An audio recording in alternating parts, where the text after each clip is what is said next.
অবশেষে ইন্টারনেট এক্সপ্লোরারের মৃত্যু। আমরা যারা উইন্ডোজ ব্যবহার করি তারা সবাই ইন্টারনেট এক্সপ্লোরারের সাথে পরিচিত। উইন্ডোজ 95 থেকেই ইন্টারনেট এক্সপ্লোরার ব্রাউজারটি উইন্ডোজের অন্যতম বড় অংশ হিসেবে দেখা গেছে। এমনকি উইন্ডোজ 10 থেকে এজ ব্রাউজার ব্যবহার শুরু হলেও ইন্টারনেট এক্সপ্লোরারের একটি সংস্করণ লুকানো অবস্থায় রয়ে গিয়েছিল। উইন্ডোজ 11 থেকে আর ইন্টারনেট এক্সপ্লোরারের দেখা পাওয়া যাবে না। ক্রোমিয়াম ইঞ্জিন চালিত মাইক্রোসফট এজ হবে উইন্ডোজের ডিফল্ট ব্রাউজার। ওয়েব ডিজাইনাররা দীর্ঘদিন ধরেই ইন্টারনেট এক্সপ্লোরারের সমর্থিত পেজ বানাতে হিমশিম খাচ্ছিলেন।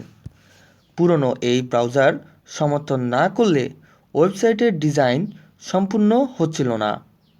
উইন্ডোজ 11 এর মাধ্যমে এই সমস্যার অবসান হতে যাচ্ছে।